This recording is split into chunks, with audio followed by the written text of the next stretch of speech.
Hey, it's a Humble Collector here, and today's video we are wrapping up another militaria march. I think it's been a really good year. Yeah, I think we've discussed a lot of really interesting pieces, talked about a lot of very interesting death cards, and I was trying to figure out what item I wanted to do to close the month on, right? Because I wanted to pick something kind of special, and as luck would have it, one of my favorite pieces, I finally actually got a copy of the reference book that it's previously been published in, so I thought this would be a good idea to kind of talk about that here at the end of the month. And that is what I can only describe as the most beautiful piece of trench art that I own. This painted cow's shoulder bone, which is a very odd material for trench art, but bone actually has a long history being used for items like this, going back to the Napoleonic era at the very least, at least the modern context. But this is a cow shoulder bone that's been painted up as a memorial to a fallen German soldier on the Eastern Front during the First World War. So at the top here we have the German Imperial Eagle, some shields, and of course Rusland, Russia at the top there, and we also have a date of 1916. And then the poem itself that's a little further down here is actually also very interesting, and it goes as follows. A hill and a small cross upon it, a simple wreath of twigs, that speaks of the passage of time, so bloody and harsh.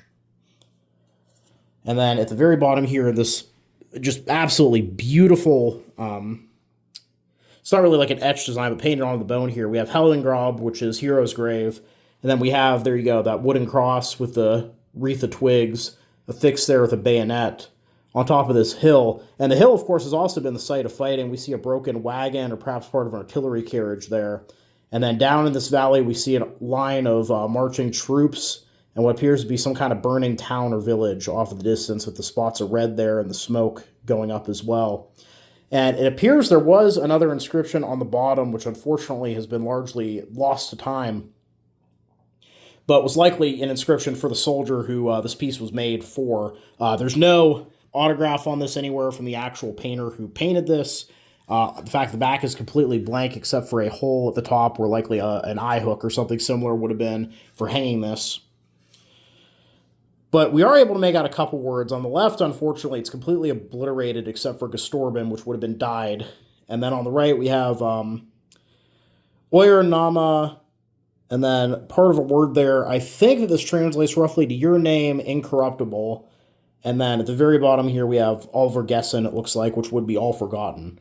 So kind of interesting, the juxtaposition of your name is incorruptible and then all forgotten, because, again, we don't know the name of any soldier tied to this piece. And I think that this is one of those rare examples where the passage of time actually slightly defacing the piece has actually made it a bit more interesting. Because, sure, it would have been really cool to know who the soldier was that this piece was made for, and we could have done some research and filled in some blanks maybe.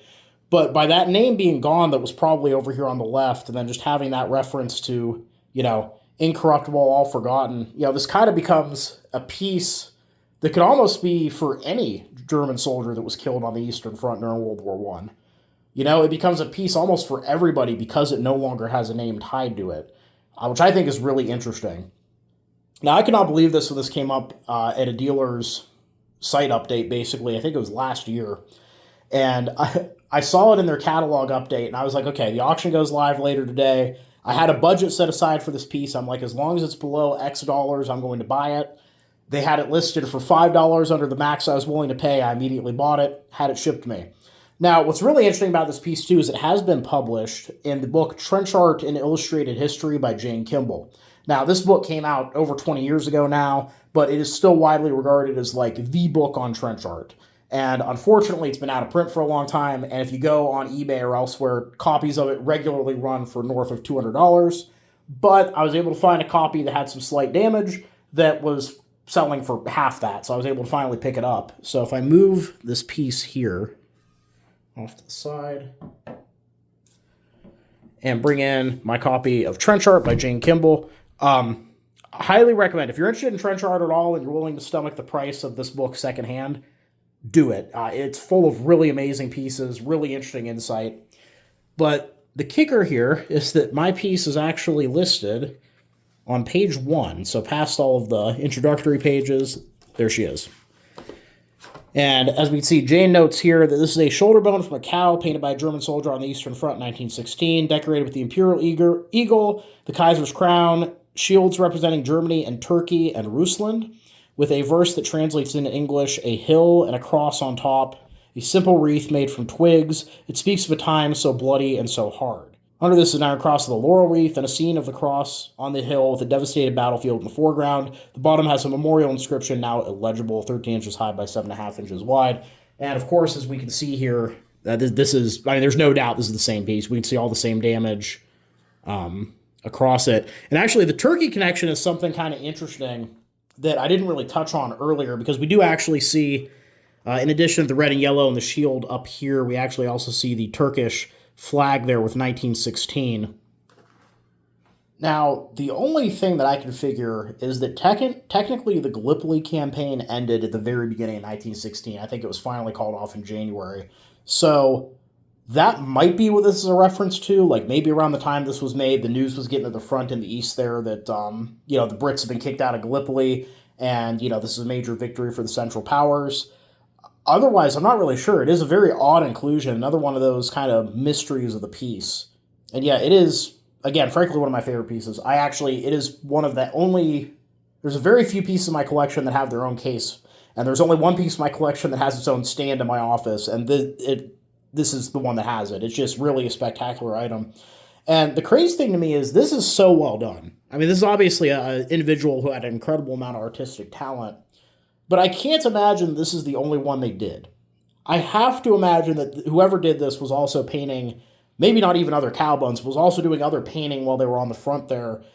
And there have to be other pieces by this artist out there somewhere. So recognize I'm a very small channel, but if any of you happen to have a piece that seems similar to this or know of somebody that does, I would be very interested in seeing it and maybe, seeing if there's more work from whoever this anonymous artist is out there, because it really is just a striking piece.